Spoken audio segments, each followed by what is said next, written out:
Today's video is sponsored by thedeckofmany.com. December's rolling in and I'm still a one-man show here on YouTube. Heck, with my horrendous scheduling, it's probably not even December anymore, but who really cares? Me? Nah. Regardless, I'm still in the spirit of giving, and what better way to bless the world than with some more anime into D&D.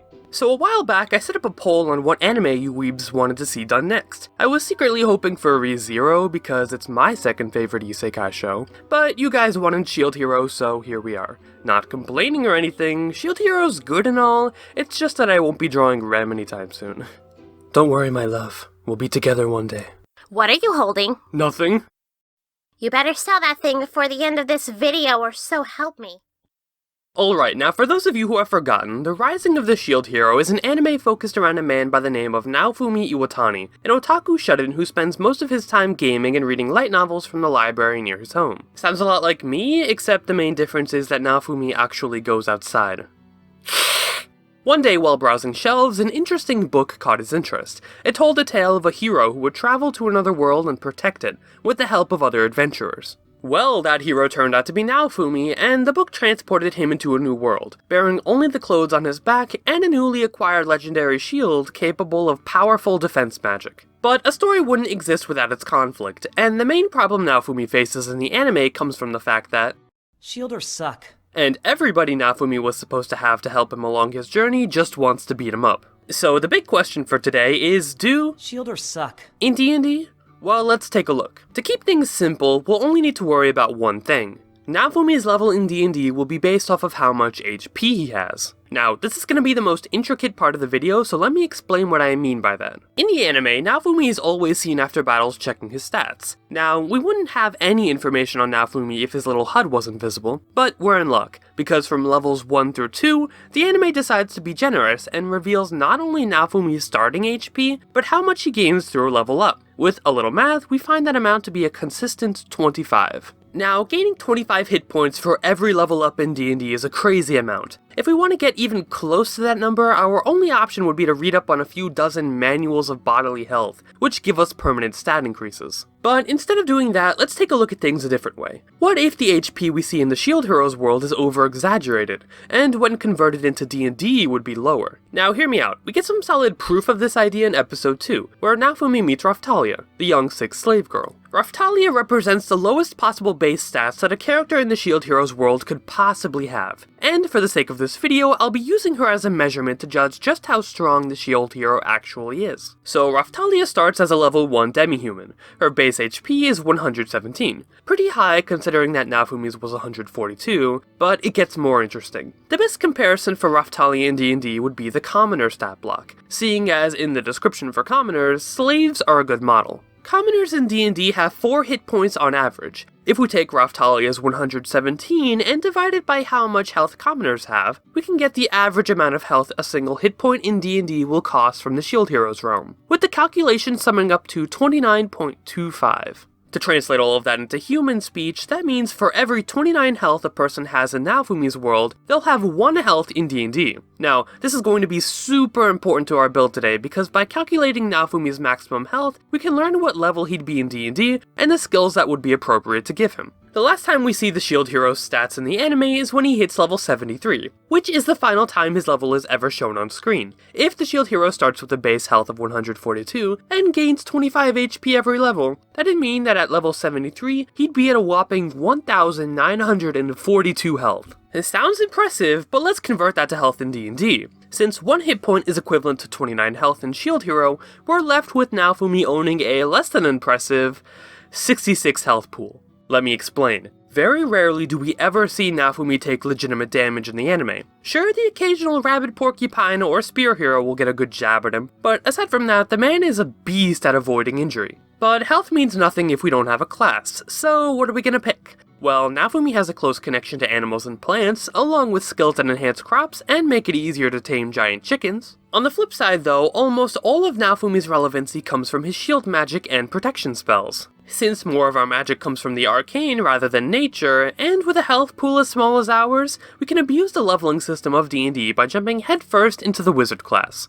With a -1 in Constitution and our hit points capped at 66, 21 levels worth of Wizard will snag us an HP of 65. Also, for any spells that our Wizard class wouldn't normally allow us to learn, we'll tag them on as abilities that can be cast through Naofumi's shield. It's going to have a lot of little details that I won't be going too far into with this video, so check it out in the description below if you're curious. One immediate concern when wielding this special shield is Naofumi's weapon violation curse. From now until forever, we're bound to this magical item, and using other weapons is strictly forbidden. Our first level in Wizard grabs us Naofumi's Plant Improving skill.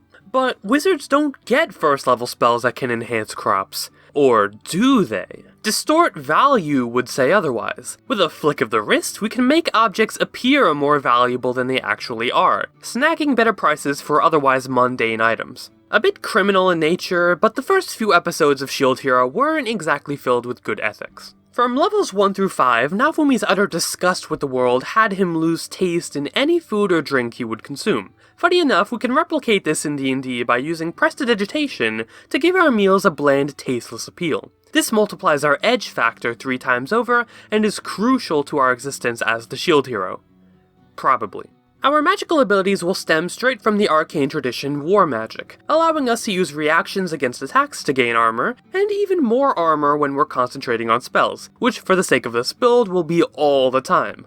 Off to character traits. Naofumi can understand every language spoken to him, so by wearing the Helm of Comprehend Languages, we can cast endless at-will spells to always understand conversations. The hat itself looks hideous though, so ask your DM if it can be flavored to look like some spiky anime hair, and you'll be all set. In a fight scene with a giant fruit tree, Naofumi was able to magically break free from vines that wrapped around him. In this example, we would have had access to the spell Freedom of Movement, to easily escape non-magical restraints and traverse over difficult terrain. In another scene, Naofumi flexes his ability to disarm magical objects. Dispel Magic would work well here, so let's grab it and move on. Now for our background. Naofumi was known to be a hermit. He spends all of his time secluded from society, reading light novels and playing video games, so the hermit choice suits both him and every other main shut-in protagonist pretty well. Even better, hermits get proficiency with Herbalism Kits, which will be important in the types of ways we'll abuse plants in the parts to come. What, do all hermits have green thumbs? I don't see any plants in this room, Naofumi. Explain yourself! Our Herbalism Kit will allow us to do a lot of things, like make medicine for sick indentured slaves, craft potions, or in our case enhance potions, and modify plants. In one case, Naofumi changed the structure of a seedling to grow a bunch of ripe fruit, although it'd probably take a bit of time experimenting in D&D as opposed to mere seconds in the show, enhancing plants could definitely be possible. Alright, passive skills down, now to our shield magic. The most iconic shield that Naofumi uses is called Airstrike Shield. Airstrike is a type of floating shield that acts like a barrier against enemy attacks, and is used less oftenly to block advances from clingy raccoon girls. There's a spell in D&D that we can flavor to mimic this called Wall of Stone. We can create 10 by 10 foot panels of rock that act like defensive barriers against attacks. The next shield type that comes to mind is Bestial Rebuke. It's like Hellish Rebuke, which we're also getting for this build, except when an enemy fails to hit you with an attack, a beast spawns from Naofumi's shield and goes ham against the attacker. A simple way to make this work could be by casting the spell Conjure Animals as a reaction to being attacked. If an enemy tries to back away now, they'll be bitten by whatever creature you summoned, and if they don't back off, when your animals take their turns, they'll bite your enemies as well. It's a win-win regardless.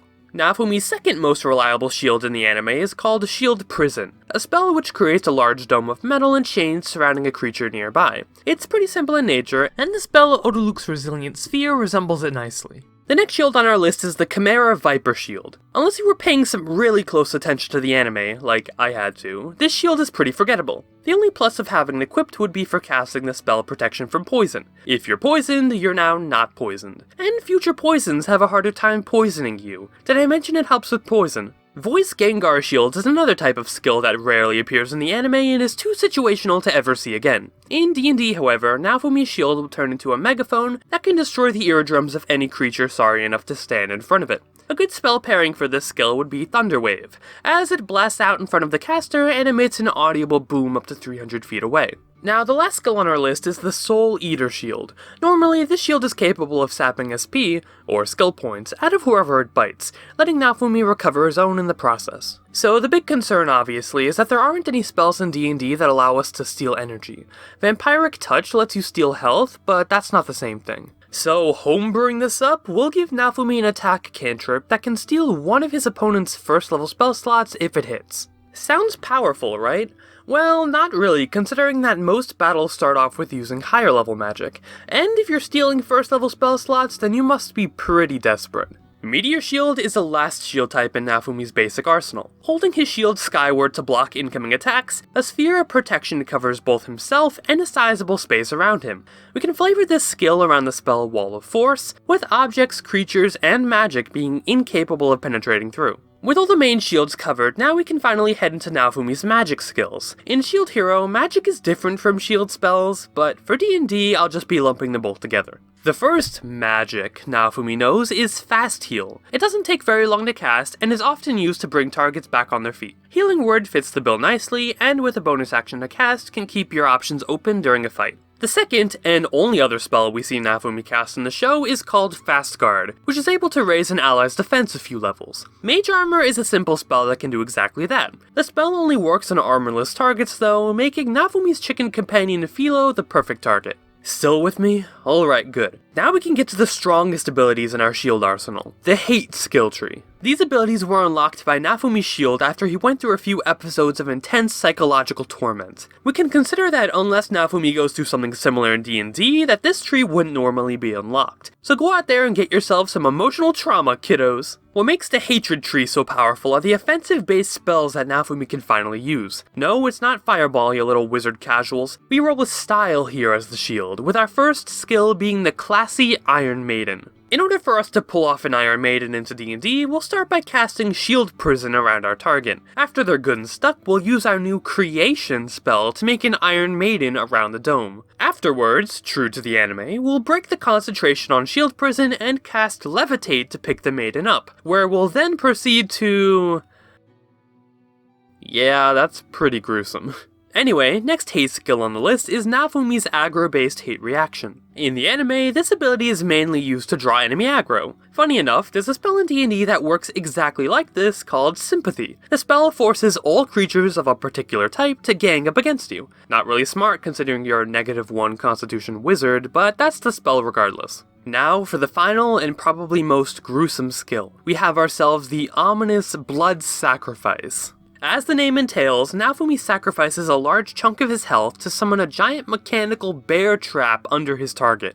Alright, maybe that last part wasn't very obvious. This big old trap would spring out and bite whoever it's summoned under, forcing them to make a save against your magic or be caught in between the teeth. Just like the Iron Maiden, we can use our Creation spell in a similar way to forge a large based metal contraption under our target. I used a bear trap as reference and set up different amounts of damage it could do based on how heavy the trap is. Interestingly enough, you could pull this entire charade off while going completely by the PHB, but since the skill has a lot of downsides that affect Naofumi personally, it would only be fair to implement the Blood Sacrifice part of the spell. Firstly, 3/4 of your maximum health is sacrificed from material components, along with all of your remaining spell slots. And after everything is all said and done, you'll fall unconscious at the end of your round with 4 levels of exhaustion. Sound cruel enough?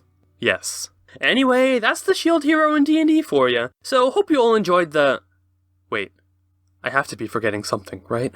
Yep, here it is. Naofumi's ultimate ability, the skill that sets him apart from all the other heroes, what has helped him in countless battles, and has never let him down. The truly powerful, ultimate ability, Rope Shield. Yeah, Itsuki was right when he said that. Shielders suck. Well, on a better note, you should be glad to know that this video was sponsored by thedeckofmany.com. Want to play as the Shield Hero without all the hassle preparing spells? These guys make animated spell cards for 5th edition D&D to help with just that. They come with everything you need to cast your magic, with animated details on the front and easy to follow descriptions on the back. So if you're looking to level up your spellcaster with a new set of cards, visit animatedspells.com, link in the description.